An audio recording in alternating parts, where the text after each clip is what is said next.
please rather type questions than speak to them. The recording will be made available later. You can see a little button telling you that you've been recorded. So, welcome everybody. It's really wonderful to have so many people here today. I'm shortly going to hand over to our two colleagues who will take us through this very important discussion. One of the reasons we're hosting this conversation is because a number of people were getting a number of queries around this amazing opportunity. And as we all know, if one person has a question, probably a number of other people are tackling the same issue and having the same concerns. So we thought, let's create this forum where we can hear from people what their questions are, and we can answer them collectively, and we can also get feedback from each other. We're very honored to have Diana Arango from World Bank joining us, along with Liz Dartnall from the Sexual Violence Research Initiative. They will be sharing some of the background to the bid, and also some of the issues that they think you may already be grappling with if you're considering applying. I think that's all I'm going to say. Just to say thank you very much to World Bank and the Sexual Violence Research Initiative, the MRC in particular, the Executive Scientist Office, and WhatWorks for spending the time putting this together today. Liz, shall I start by handing over to yourself? And we'll take it from there. Thank you very much, Sam. I'm going to ask Diana first to introduce herself, and then I will introduce myself, and then we will start the presentation. So over to you, Diana. Thanks, Liz. And thanks, everyone. I feel like I'm participating in a truly global, what seems to be truly global webinar. So thank you all for coming. My name is Diana Arango. I am the Senior Gender-Based Violence and Development Specialist for the World Bank. I sit in the gender group, and I'm happy to actually be a partner with the Sexual Violence Research Initiative on this initiative now in its 4th year. So over to you, Liz. Thanks, Diana, and I too am delighted to be part of this partnership. So today, welcome everybody, and it's really great that there are so many people online from all parts of the world. Just to briefly give you what the aim of this presentation is. First of all, what Diana and I were really wanting to achieve today is to provide you with an overview of this award, and then to share with you some of the innovative projects that we have funded so far, so you get some idea of what we have funded. And then Diana's going to take you through the selection process, and then both of us are going to talk a little bit about what we look for in a winning proposal, so you can think about what to include in your proposals when you do apply, and then to provide you with an opportunity to ask us some questions. So I'm going to hand over to Diana to start the first part of the presentation. I want it moved. And I'm fine if we move to the first slide. Thank you. So, as many of us on the phone know, violence against women and girls is pervasive. It's a pandemic, and 1 in 3 women experience sexual or intimate partner violence in their lifetime. And that's really the motivation of this award. It's to help fuel innovation to prevent and respond to this violence. Not only is it a human rights issue in and of itself that women are experiencing violence at the hands of many people, but it also has an economic cost. The World Bank completed a study a few years ago in 5 countries that found that the cost of violence against women and girls ranged between 1.2% to 3.7% of GDP, which is actually sometimes even more than what governments spend on education for their whole countries. So it has quite a deep economic impact, but it also really limits women's participation in society. It becomes a barrier to education, to labor force participation, for women to be able to decide over their own lives, for women to move freely in their own communities. So that's really, I'm sure all of you on the phone know all of this, but that's really at the heart of our motivation for this award. Next slide, please.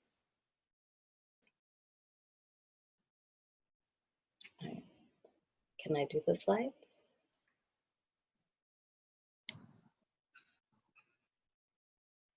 Hello. Diana, I'm struggling to get it to move. Okay, I can go on. Hand it over to you. Let's see if it's working. Can you move the slide? I cannot. No, I think you're the only one who can. This is And great. then why am I not? They're waiting for you. I'm going to hand it back to myself. I apologize to everybody on the call because I'm not quite sure what is going on. Liz, Okay, I try again. This. I can. Liz, is Okay. it on your computer? Yeah. It's just not moving. Okay. It's just not moving. I'm going to stop sharing and then go back in again. Okay. Thank you. Okay. Apologies, everyone. That's okay. Technology has its strengths and its challenges.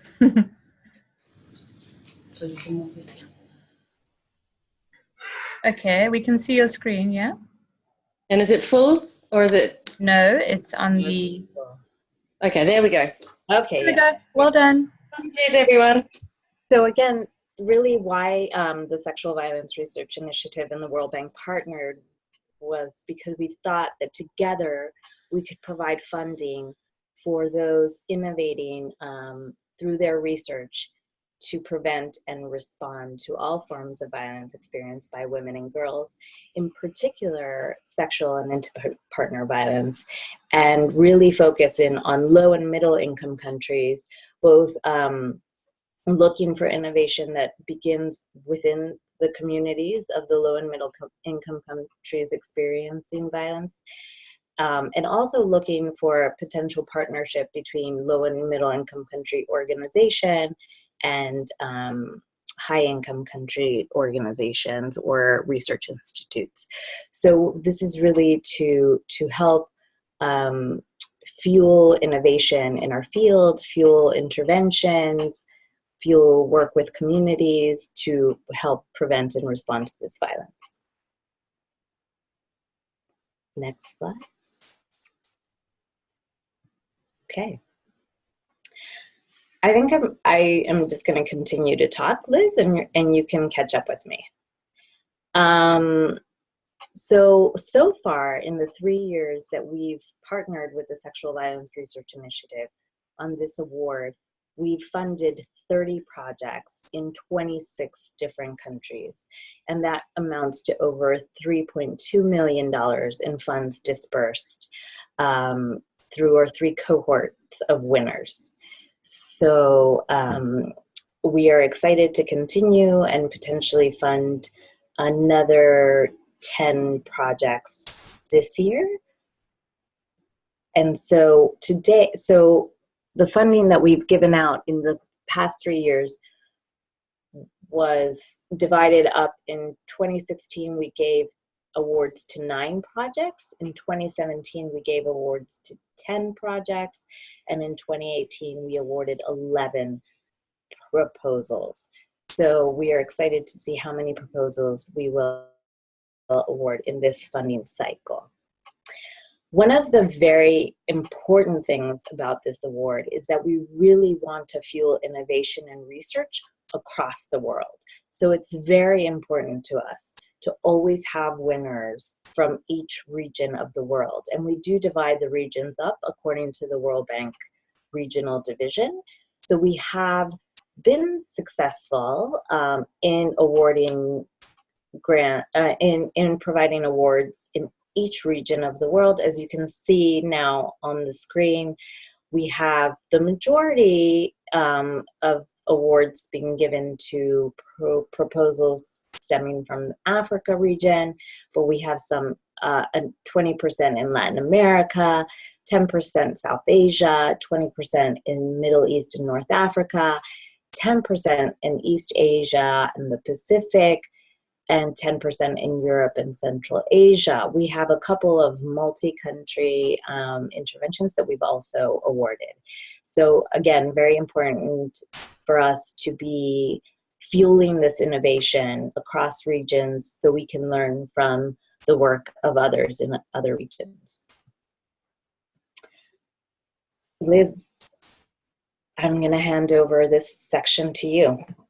Thanks, Diana. And again, apologies for the technical problems that we're having, but we're just going to move through the PowerPoint in the format that it's in.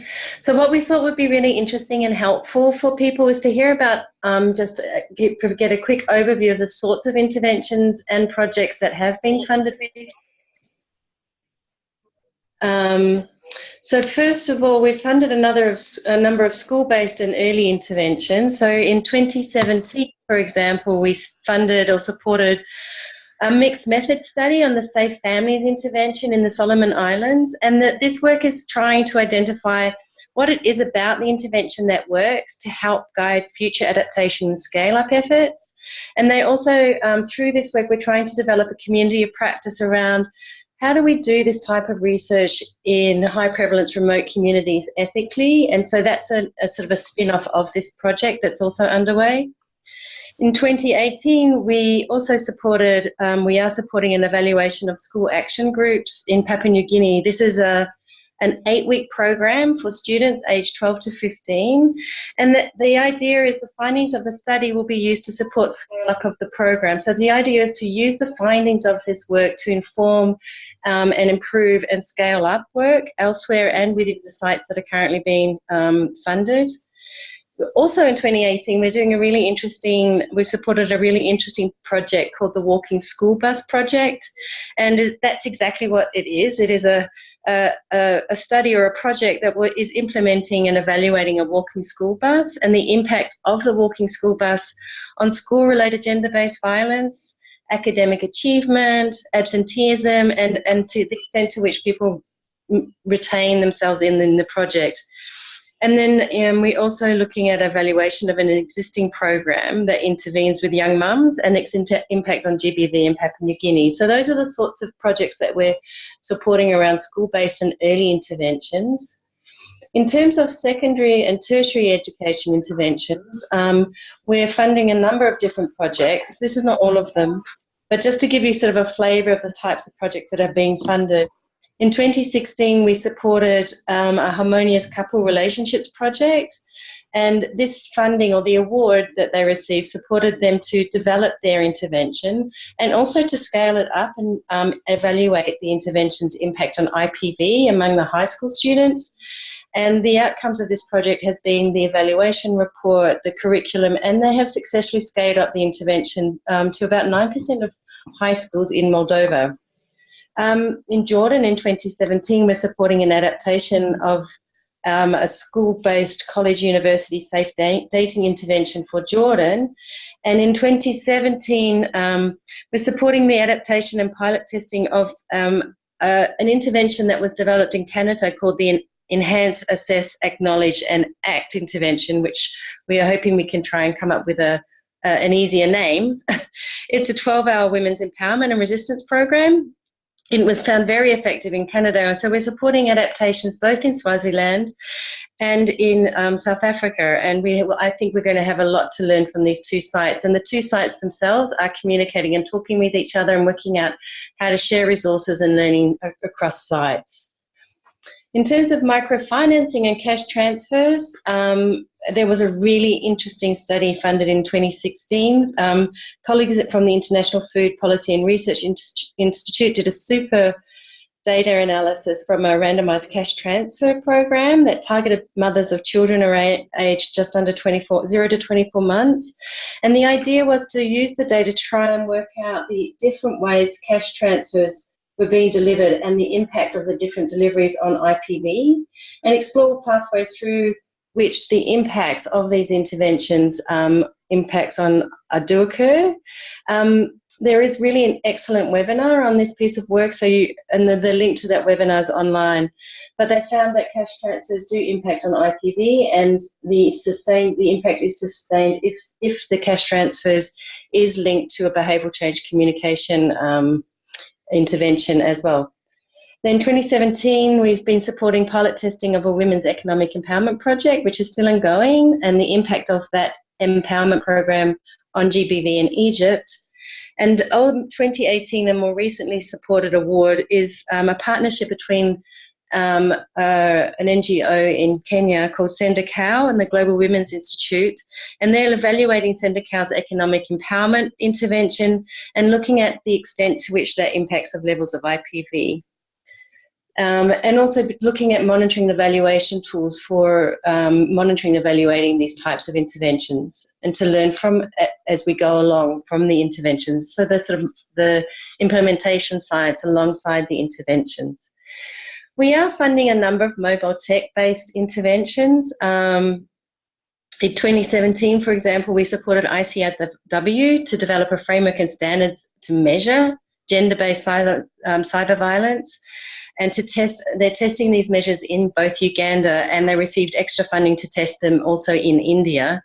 And the conceptual framework that they've developed for this project is really interesting, and I really encourage you to visit either the World Bank Group webpage or the SVRI webpage to look at the framework that they've developed. We also have a funding award, that's gathering information on women's experience on public transport in Pakistan through a mobile phone application, as well as a study on risk factors for IPV in refugee camps to inform the development of podcasts and other creative ways of using tech to deliver messages in these very vulnerable and hard to reach settings. And last year, we awarded colleagues in the USA and Honduras to evaluate a youth trauma-informed teen dating violence prevention app, as well as an evaluation of mobile phone applications to prevent island violence in Armenia. So these are the different types of projects that we're funding, and we are working to get together these groups of similar projects to begin cross-learning so we can start building evidence through these projects that are being supported through this award. And then looking at some men and masculinities work and mental health interventions, we're supporting World Vision in Kenya to look at the WHO's Problem Management Plus program that was developed for women to see if they can adapt it to a group-based format for men and if that would reduce IPV, and how also to think about how the program may be delivered at scale. This project's almost complete, and we're hoping to get some of the really good findings coming out quite soon, so we'll share that through the SVRI update and our other platforms. We also supported in 2016 colleagues in Uganda to see how they would redesign an effective IPV HIV prevention intervention that could also include men and boys, and to see what it is about the intervention that attracts men and boys or doesn't attract men and boys, and there's a very interesting published paper on that. And then again in 2016, a study was supported in Peru to do some formative research on male sexuality and sexual violence to inform the development of an IPV prevention curriculum for community activists. And then just to quickly look at some work that we're supporting in humanitarian settings. A number of awards have been given for work in these types of settings, and you can see that we have done under other headings, so that it is cross-sectoral as well. In 2016, colleagues working with Syrian refugees in the Lebanon used some really creative technology to ask communities to identify feasible and sustainable interventions to reduce rates of child marriage. And one of the lead researchers of that has done an incredible TED Talk. It's also available online on our webpage, and it's really interesting and fun. You should watch it. In 2016, we gave an award to identify social norms underlying IPV among Syrian refugees in Turkey, and this was used.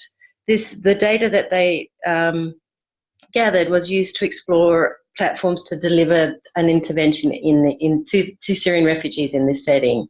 And more recently, we've awarded a team to assess the impacts of an empowerment training program on GBV and household energy use in Rwanda to see if empowerment training and take-up of clean cook stoves can reduce GBV. So it's very creative and innovative to use different platforms and different connections to see to what extent we can reduce GBV through engaging with sectors that we might not normally, or interventions that we might not normally do. So how is this research being used? As Diana has spoken about, really we want to use these awards, these innovative awards, to build the knowledge base and to inform policy and develop interventions. So throughout your proposals, there has to be a so what. How's it going to make a difference? How are you going to use the information that you've gathered to improve or strengthen programs or policy? And also the great thing about partnering with the World Bank on this award is also it's being used to inform the World Bank's group on gender-based violence. And we can talk more about that as we move as we get into the question and answer sessions, and because it really is wonderful. If you are successful in your award, what we do is bring award winners to the spring meetings in April, and we go through a training program. We talk about key issues. We talk about synergies across projects. We talk about how we can learn from each other. We talk about how we're engaging with stakeholders. And Diana and her colleagues in the World Bank work really hard to create opportunities for the award winners to meet their World Bank counterparts in their region. So there is a link as well, and provides you with a platform to talk to policymakers in your regions of the world. So Diana, I'm going to now hand back to you to talk about the selection process. Thanks, Liz. Let me just add to your last comment. One of the drivers of financing this award year after year is because the World Bank is committed to increasing its investment on prevention and response to gender-based violence. And we need to understand what's working, and we want to invest in those things that have been tested, researched, and that have given us both understanding on what works and what doesn't work. So it's a very important resource of knowledge for us to then reinvest in our countries, not just in the countries where the award was given and tested, but also throughout the regions. So it's very important. Thanks, Liz, for that last piece that you mentioned. So let's move now to what we focus on when we're reading the proposals. There's a set of guiding principles that we look for all proposals to have. They're basic things that we think should be included in every proposal. And first and foremost is an understanding of international safety and ethical guidelines. So how do we conduct research on violence against women and girls in a safe and ethical way, having the survivor in the center, making sure that if someone discloses an experience of violence, they can be referred to appropriate services. If services are not there, understanding really how the team will ensure the safety and well-being of the population that it's working in. So that is very important for us, and we really look for a robust understanding of what these guiding principles related to safety and ethical issues are. Then, of course, it has to focus on low and middle income settings, but we do not want high income research institutions or organizations that are going to drop into a country, test an intervention, and leave. We really are looking not only to work in low and middle income countries, but to work with partners in low and middle income settings, to bring in organizations providing care or prevention for violence against women and girls, or research on this matter in low and middle income countries into proposals. So really partnership, if there is a high income country partnership with a lower middle income country organization or research institution. Obviously, we look for an understanding of the issue of violence against women and girls within a human rights framework. We think that innovation can be fueled by looking at cross-sectoral or multidisciplinary interventions, so working across sectors. We think that in having a strategy of engaging with the community is very important.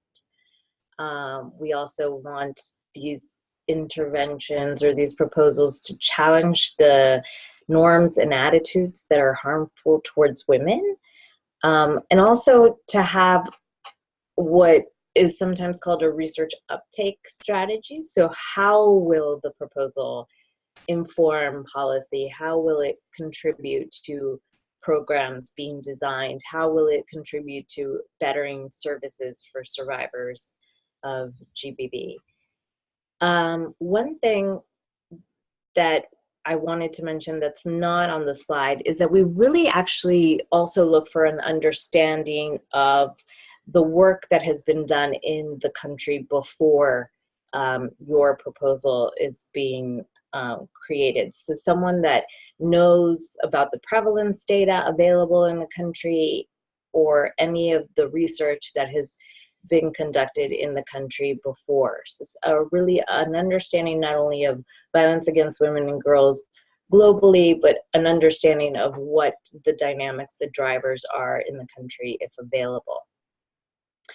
And then we really want the proposals to be scalable, to be things that hopefully will serve to strengthen access to comprehensive care and support for survivors. Now, of course, not all proposals will have all of this, especially the ones that are looking more at prevention, but potentially will not strengthen comprehensive care and support for survivors.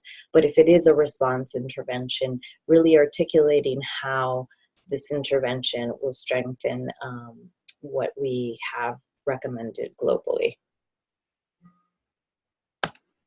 So moving on to what types of proposals are eligible, we accept proposals that are looking to pilot, adapt, or test or scale up promising interventions.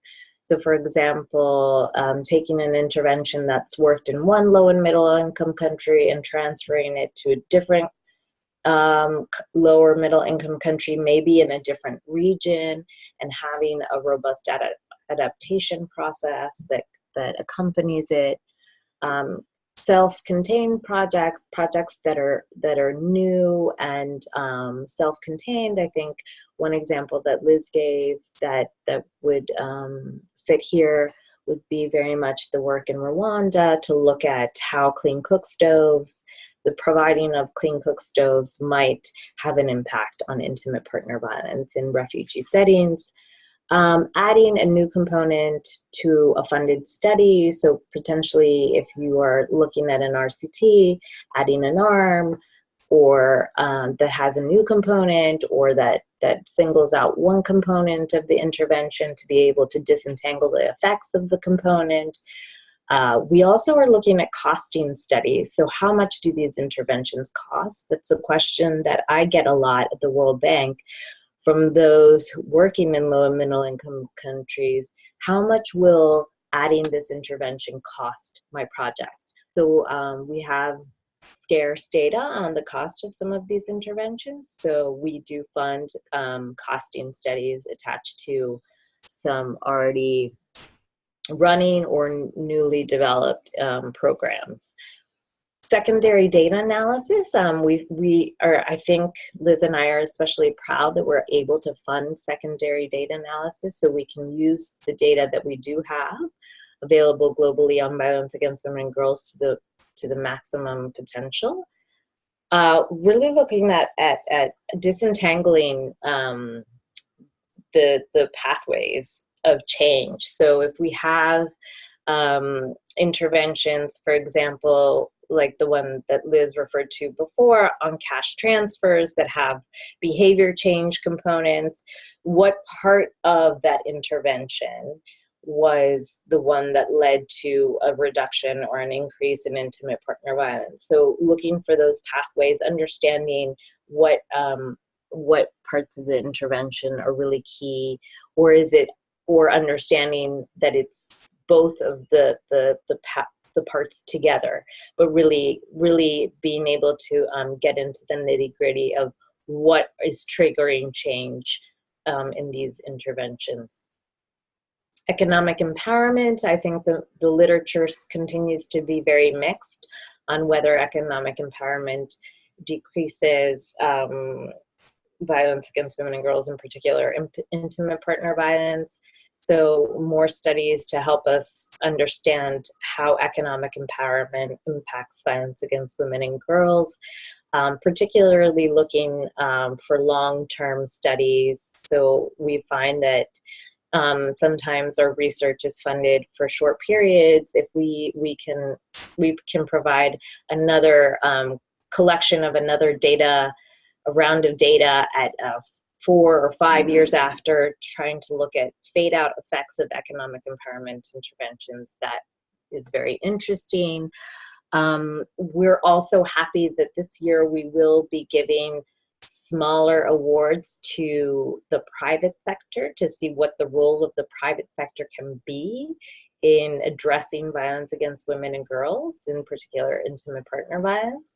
So that is new this year, that we will be giving a separate set of awards to those working and partnering with the private sector. Again, we're funding both activities looking at prevention and response.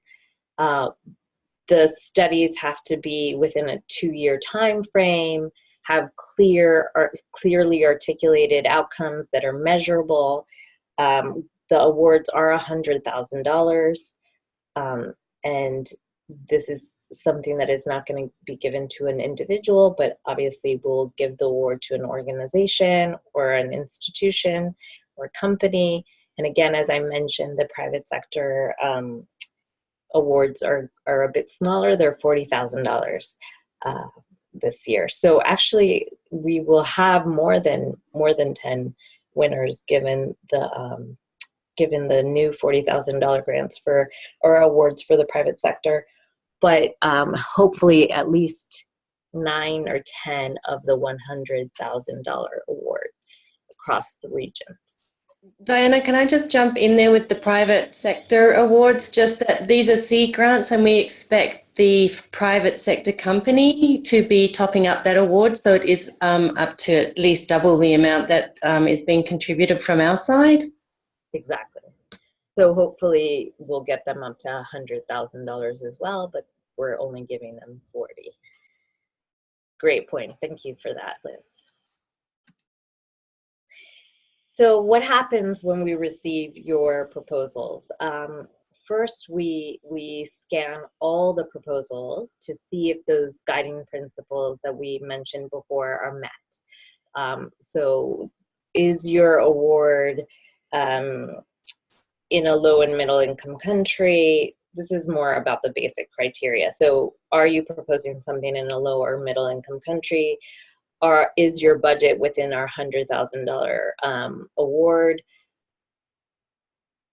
range?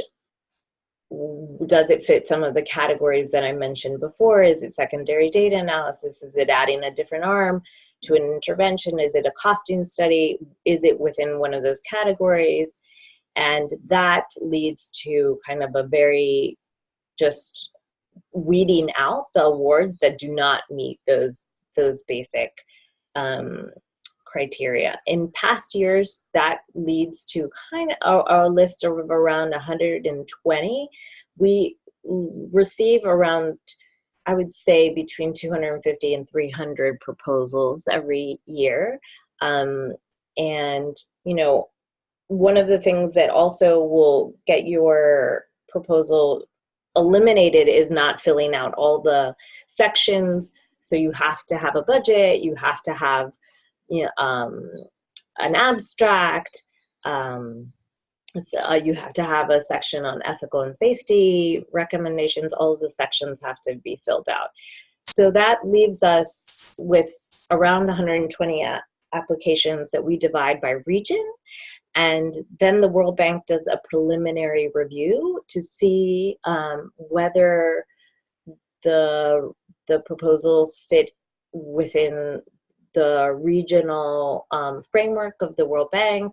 It's aligned with regional priorities, with regional research that is already available. And that narrows down the proposals to about 20 per region.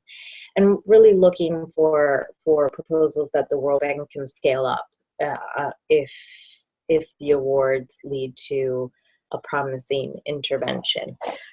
And then that leads us to a smaller group of proposals, usually around 20 proposals, where we have an international expert panel do the final shortlisting of the proposals. So looking at international relevance, looking at how they will contribute to the global evidence base, looking at strength in the partnership, looking at regional relevance, and then the World Bank and the SVRI take those recommendations from the International Expert Panel and assign the awards for the year.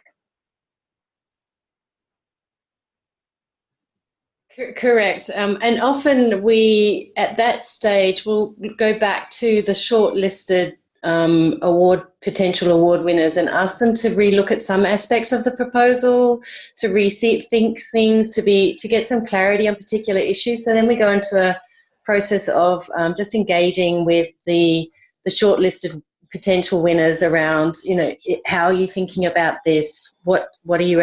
So there is an engagement at that stage. So it is a very lengthy and rigorous selection process that we undertake. Back to you, Diana. Great. I think we already covered this. So we're looking at the overall merit, the significance to the field, the team composition. Again, very important, having a partner and a strategy on engaging a low and middle income partner or group, and a lot of emphasis on ethics and safety and survivor-centered approaches. Great. So, just to sum up what Diana has spoken about, so successful grants generally have a lot of innovation. They're going to generate new knowledge and document impact. So as Diana has spoken about, they build on what we already know. And in the proposal, you need to show us that you have looked at existing literature both globally and within your region and within your setting. We do want the proposals to have a strong research component because we do want it to build evidence. So if it's a program that you are looking for funding for, we do want to make sure that there's an evaluation linked to that work. As Diana's spoken about, needs to be a strong partnership or collaboration between researchers and practitioners, and where appropriate within those proposals, there's effort to ensure that within the partnership there's a capacity building component. As we've spoken about around innovation, we need to see some demonstration of a novel approach or a way of engaging with an issue, or the application of an established intervention or approach to a novel problem, like some of the work that I've already spoken about. Also revealing previously misunderstood or under-recognised issues related to GBV, looking at the intersectionality issues, looking at, we really want to ensure and address the issues around leaving no one behind, looking at the vulnerable groups that often don't have the privilege or sometimes of being involved in research or getting better understandings of what their needs are in terms of services. So those are the types of the issues around what a successful grant might be addressing. And I think it's a bit of a repeat of what Diana's already spoken about. So just to briefly talk about what things don't get funded, and again, as Diana's spoken about, that the proposals that don't tick all the boxes, don't fill all the spaces in the application form, that they don't meet that basic eligibility criteria, the budget is too high, the project runs too long, or there's a mismatch between the project and the criteria that have been set around the parameters of what we're looking to fund. As I've mentioned before, it does not engage with existing literature or work that's been done before. There's no theory of change, or there is a weak theory of change. We really want you to demonstrate that you have looked at what are the risk factors or the accelerating factors that the program is going to build on or address, both in terms of responses and in prevention programs. The budget not matching the activities, as we've spoken about. And we really want to ensure that you are engaging with your stakeholders or the people with power that can use your research findings to really make a difference to the lives of women and girls and boys living in really vulnerable situations. So we really want to make sure that you are working with your policymakers, and we'd like to see some discussion or discourse around how you're going to engage with your stakeholders and what type of research uptake activities that you might be undertaking. And that's something that both Diana and I are very happy to support and help you with by helping you write or encouraging you to write blogs. We do ask that award winners do write blogs, but particularly around the 16 days of activism, that we at different phases of the project will help support the sort of publications of briefs. And where appropriate and relevant, we can help broker introductions, like particularly through the World Bank network or other types of introductions at the country level and internationally as well, because we really want to ensure that the great findings and lessons that are being learned, whether they are failures or successes, we are shared outside just your project. This grant is not really intended to be funding projects that seek to only describe or explore patterns of violence that we kind of have already previously acknowledged. So research that really aims to just establish prevalence or describe pattern or scope of GBV, although probably important in some settings, is not necessarily where the aim of this award is focused. And those types of projects would be less compelling than projects that aim to apply new and promising approaches to addressing these issues. And the focus on innovation also means that the scale-up of probably well-established interventions might not always get funded. So we're not interested necessarily in scaling up, but maybe adapting and working out testing and what the adaptation might look like and what types of mechanisms of scale might be used would be interesting. So we're not... but we're not saying that we don't want to fund them, but that's not as compelling as the research that's looking at the sort of adaptations of different interventions in different settings and how we can learn around adaptation and scale up is more compelling. Nor are we particularly focused on funding ongoing services. While this is really important, it's not the goal of what we're trying to achieve. An evaluation of existing services is what we might be looking at, and how to strengthen our mechanisms of learning from those programs. And similarly, pure awareness raising in the absence of new approaches is not also necessarily the focus of the award. So, sort of a single component intervention as compared to a multi-component intervention would be more interesting to us. Diana, do you want to add anything to that? No, Liz, I mean, I just want to re-emphasize something that you already said very clearly, that our focus is building the knowledge base. So understanding what works, what is working well, what is not working well, because what we want to do is broaden the knowledge base for the World Bank and others who invest in this topic to be able to fund evidence-based interventions, right? So this is not the award if you're looking to just scale up your services or your interventions to a broader area of influence without actually asking yourself whether it's working well, whether it's achieving your intended outcomes. You have to measure what you're doing. You have to tell us if what you're doing is working, if it's not working, why it's not working. Give us something to learn from so we can then incorporate into our larger operations globally for those who fund work on violence against women and girls. We're really, the emphasis is to build the knowledge base, the evidence base, so we can scale up interventions appropriately. Brilliant, thanks. So I think that we're now coming to the end of the more formal presentation, but I just wanted to highlight that all the information that we've just presented to you, all the products, the different projects that we're already supported are both available on the World Bank website as well as the SVRI website, and we really welcome you to look at the information and see what already is being supported and welcome proposals or applications that are building on what has already been done as well. So please do visit the website and look at the the work that's been done so far, as well as all the guidelines, the way how you can apply is also available there, and webinars, etc., and all the products that have been generated through the work that's already been funded. So I think I'm just going to hand the final word over to you, Diana. Great. Well, just one thing that you can also see on the website is what Liz mentioned before, the event that we have at the spring meetings, where we actually hand out the awards to this year's winners. So we have recordings. Those recordings are broadcast live during the spring meetings. So you can see some examples of what that would look like and what we would hope all of our award winners participate in. So finally, I would just like to thank What Works for organizing this webinar.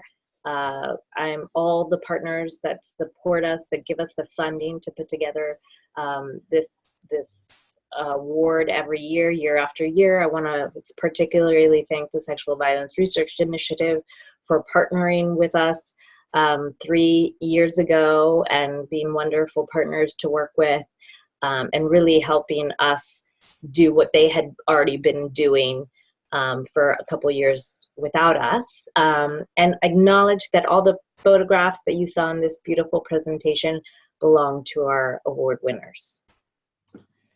Thank you. So yeah, Samuel, back over to you.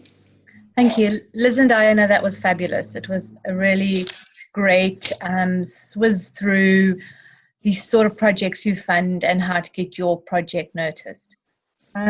What it has done is generated a lot of thoughts and questions in the chat facility. So I'm going to do two things. If anybody would like to unmute themselves and make a point to ask a question the good old-fashioned way, just speaking, you're absolutely welcome to. There is a facility at the bottom of your screen where you can raise your hand. If you raise your hand, I should be able to see you, and then I can invite you to speak. Otherwise, if you're feeling that I'm not seeing you, just unmute yourself if there's a long silence. So if anybody does want to speak to a question, please just raise your hand. Alternatively, we do have Diana and Liz, as you were speaking, there were a lot of questions coming through. Questions around clarity, as you were describing some of the previous grantees, and then quite specific questions, which I think it'll be very useful to have answers to.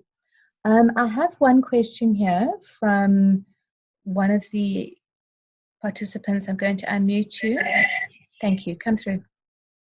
Yes, please speak. Hi, my name is Sagri. I'm speaking from the Center for Health, Human Rights and Development in Kampala in Uganda. Thank you so much for all this clarity and context. I was wondering if you could speak a little bit to NGOs evaluating their own work and how to do this ethically, maybe with a third party involved. Have you had examples where relatively small NGOs were attempting to evaluate their work and they had creative ways to solve that conflict of interest? Thank you. And before I let you answer that very useful question, there's another hand from Felicity. We'll take your question, Felicity, and then ask Liz and Diana to answer both. Thanks. Thank you, Samantha. The two questions I raised, one was whether it is feasible to do multi-country proposals, particularly amongst small island states, e.g. in the Caribbean. And the other is, last year we were encouraged by the World Bank's Sexual Orientation and Gender Identity Advisor to put in a bid for a multi-country research on the impact of violence on lesbian, bi women, and trans women in the Caribbean. And that's something we have now secured funding from USAID to do. So we're looking to begin our process in potentially other regions where we work.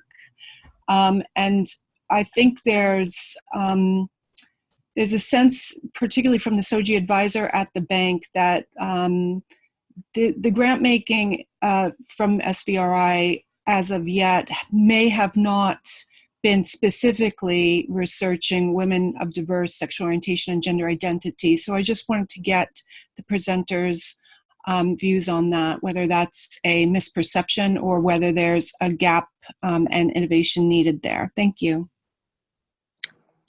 Thank you, Felicity. And Liz, do you want to tackle those two questions and then we'll go to the chat? Sure. Diana, do you want to start or shall I just jump in? Yeah, jump in. Thanks. Just in terms of your question, Felicity, in terms of, I'll start with you first because I remember in terms of the grant making around gender identity and diversity, I think it's a gap, and we are driven by the proposals that we receive. It is sort of a proposal-driven process, and it is open to, we really do want to look at diversity and sexual violence across diversity and how to prevent and respond to different groups and particularly vulnerable groups. So we would welcome those sorts of proposals, and we haven't had a lot of them.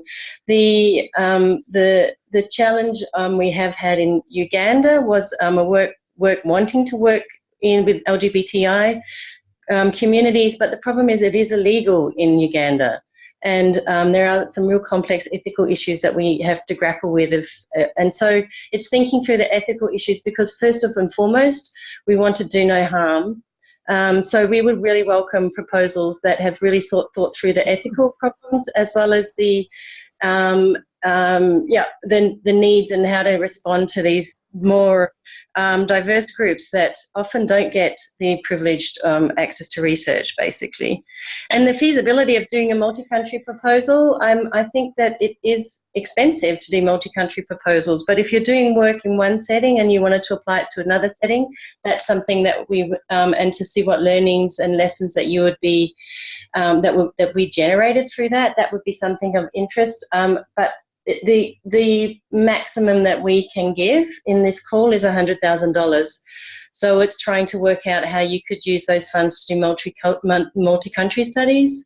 And you may be able to use the fund to leverage additional funds, and a number of our grantees and award winners have done that. We have some award winners that call the grant their golden goose grant because it has brought in much more funding than the first $100,000 that they received through this award. So do consider thinking about this as a first step or an iterative process or a way of starting something and also then looking elsewhere for additional funds and support. And of course, Diana and I are there to support award winners to try and leverage additional funding where we can. In terms of NGOs evaluating, Diana, do you want to add anything to that?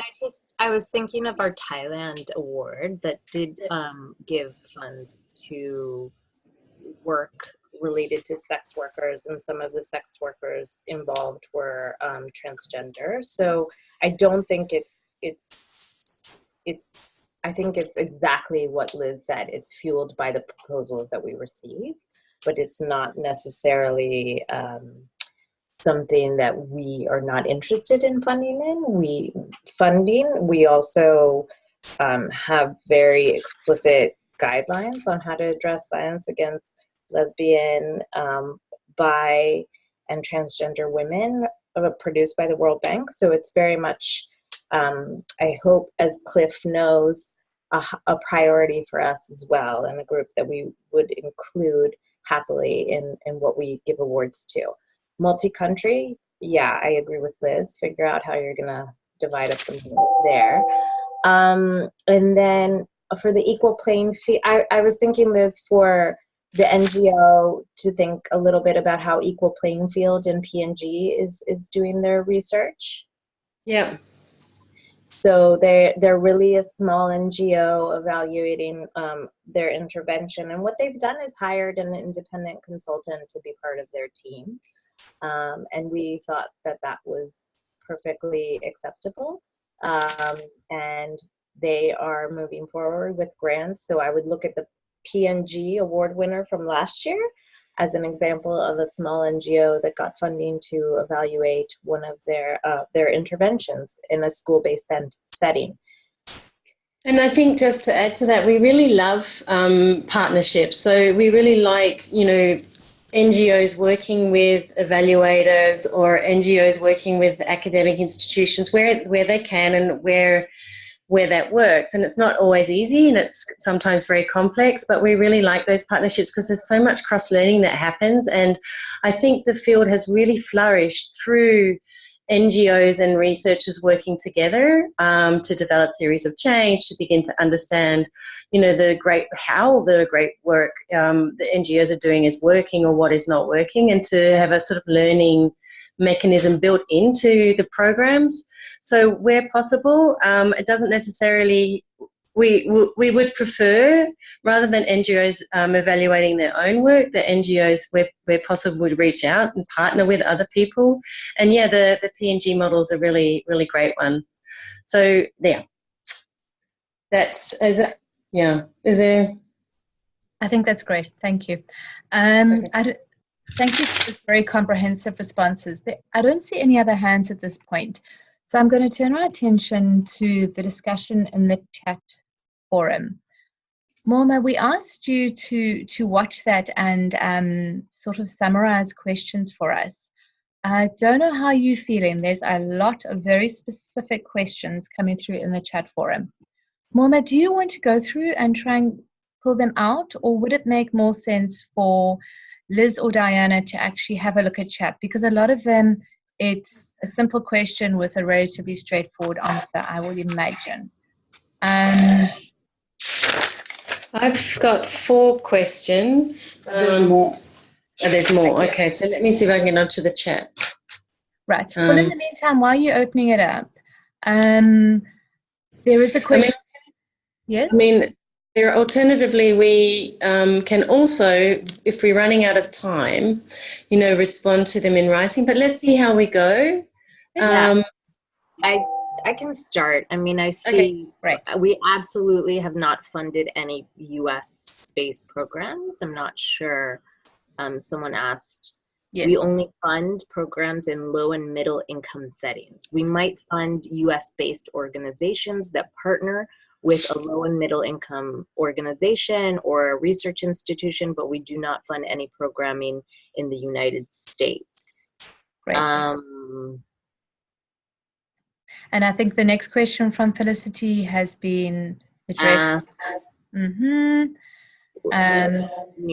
Well, yes. Then there's the question from Laura. Is it necessary for research to be at the basis of the application? Yes, I think we've made that clear. Maybe she made that question before we had that part in the presentation. Yes, we will be sharing. Yeah. With the indirect cost, Liz, there's 15%. 15%. Okay, so indirect cost is 15%. Yes, we will make it. Yep, no, that's great. The recording will be made available. Liz, do you want to carry on working through these? The guidelines state 2 submissions maximum per organisation. Can an NGO submit 2 as prime and 1 as sub, for example? And can an NGO be funded as a prime and as a sub? The answer is yes, but just recognise that it is highly competitive, and so you will be competing against yourself in those situations. Because it is competitive, we're unlikely to fund more than 1 proposal from 1 organisation. Diana, do you want to add to that? No, I think that's absolutely right. But you are welcome to submit more than 1 proposal per organisation and be a sub and a prime on different proposals. Right. Absolutely. I've gone through, and I'm now at the Amy Heaton question on the private sector. Oh, and I maybe this is a bit confusing, and since this is the first year that we have done this, we have set aside a pot of money for awards that are not involving the private sector. And then there's a separate pot of money for awards that do involve the private sector. So yes, corporations can apply.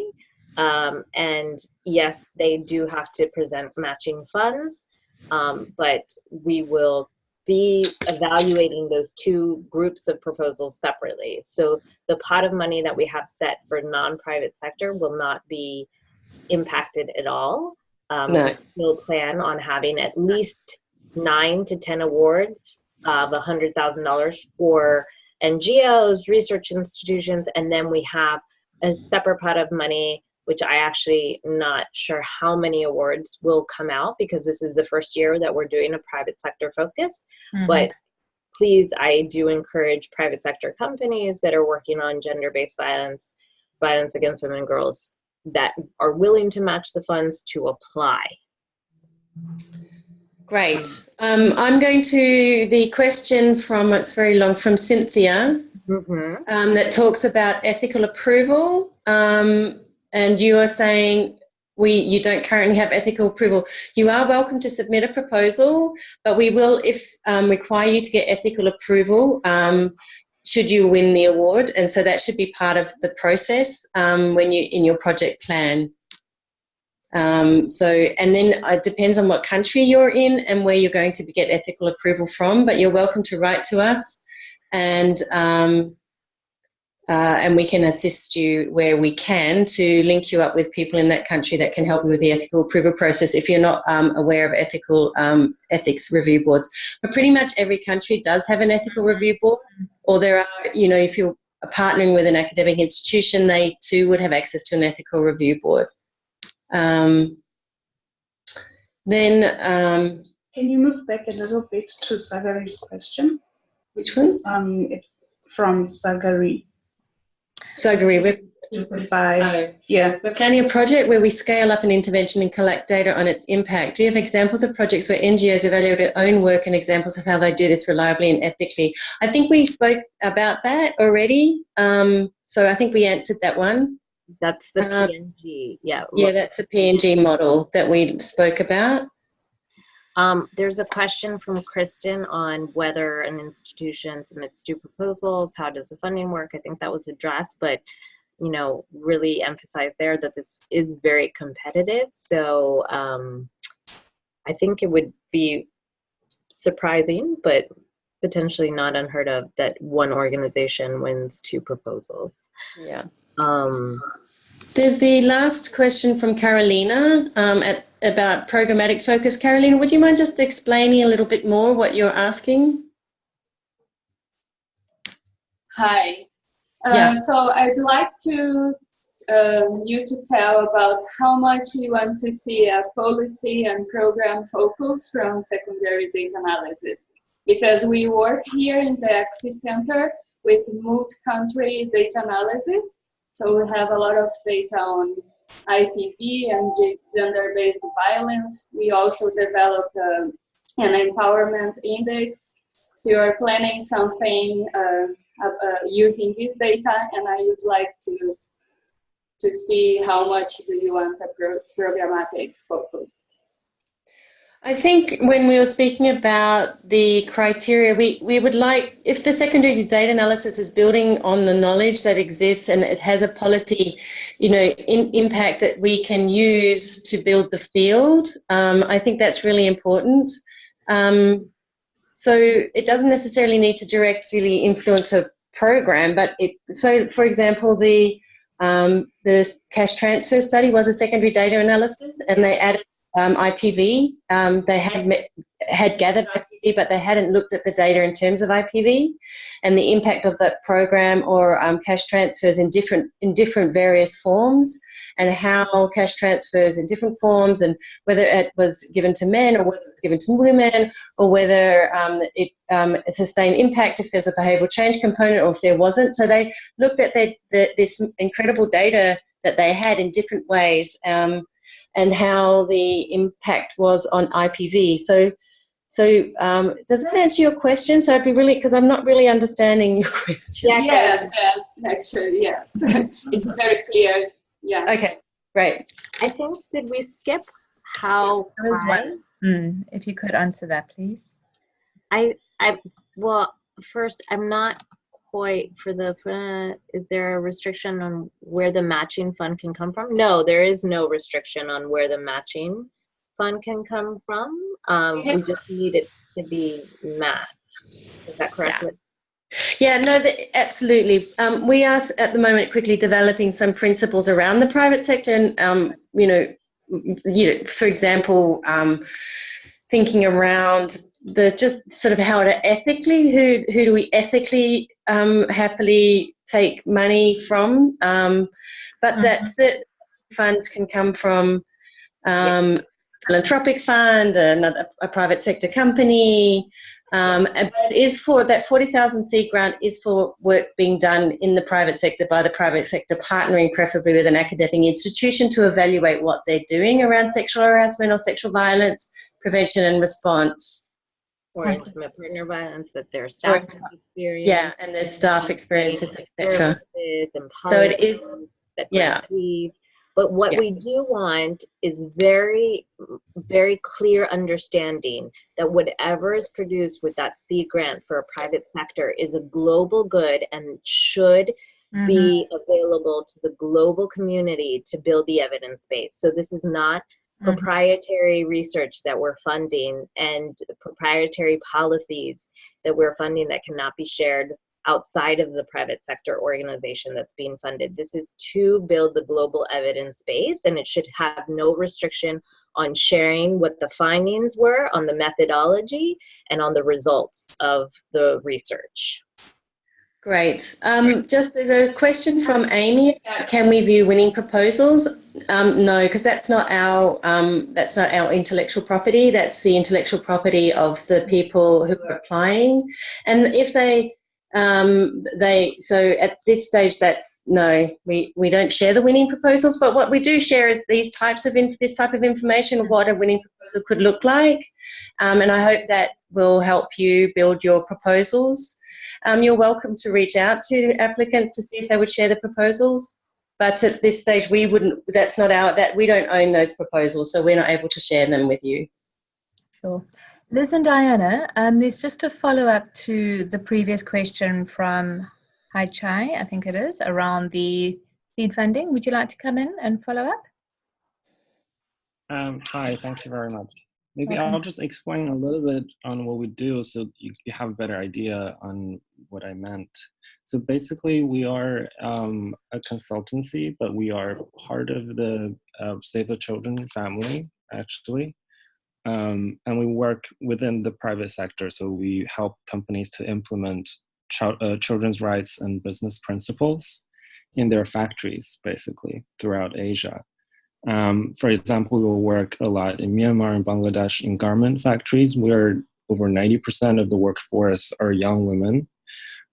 So we are looking into, we had some gender-based violence components in our previous projects, but as you can understand, companies, so basically our model is we provide service to companies and get paid for it. But it's very difficult to convince our clients, i.e. the international companies, to fund any research that don't directly benefit them. So when we saw this opportunity, we thought, there's a private sector focus, and it's new this year. So that's why we were really interested in this. But I just want to know, if the seed grant, that 40,000 has any restrictions on what the other half of the money can come from. As you said, there are probably some ethical considerations and etc. Yeah, there are some ethical considerations, but I think it might be good to engage with us one-on-one around what you're thinking, and so we can discuss it, because we are also probably not relevant to Diana, do you want to add to that? Yeah, no, I mean, I think you would have to, I think it's better to take this offline. It doesn't seem to be a concern. I think it's just, developing, ethical MOUs between the companies, clear agreements around how the data would be used and etc. It would be more for you to make sure that the private sector company knows the guidelines that come attached to this $40,000, and that even if they're funding half of it, matching the grant, that their contribution is subject to the same guidelines of open sharing and building the knowledge base. So but we're happy to further elaborate one-on-one. Yeah. Okay. Thank you very much. I'll definitely reach out to you directly. Thank you. Well, thank you. We've come to the end of comments and questions in the chat box, unless we've missed any, in which case please quickly throw in your chat or raise your hand. For people who had questions and we've gone through responses, if you've got any further follow-up or any more questions, please raise your hand or unmute yourself. Are there any more reflections? I see one hand. I'll come to you now. Anybody else who wants to ask anything? We've got from Sri Lanka. Would you like to come in? Hello. Hi. Yeah, so I had a question about the research components that is sort of mentioned in the guidelines. Would a research component have the expectation of a publication or any kind of academic output at the end of the project? Would that be encouraged, or would that be a component that would be possible in a project? We would love that, but it's not essential. So a number of our projects do end up having academic publications at the end, so that's great. They also have developed curriculum and work closely with policymakers around policy briefs. So there's multiple outputs. We do want you to quantify or qualify the types of outputs that you would be producing.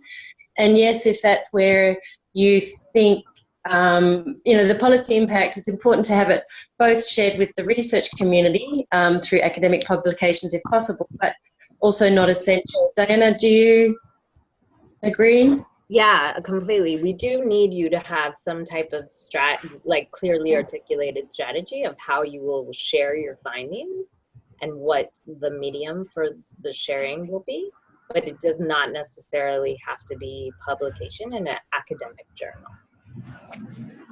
Okay, great. Thanks very much. Yeah.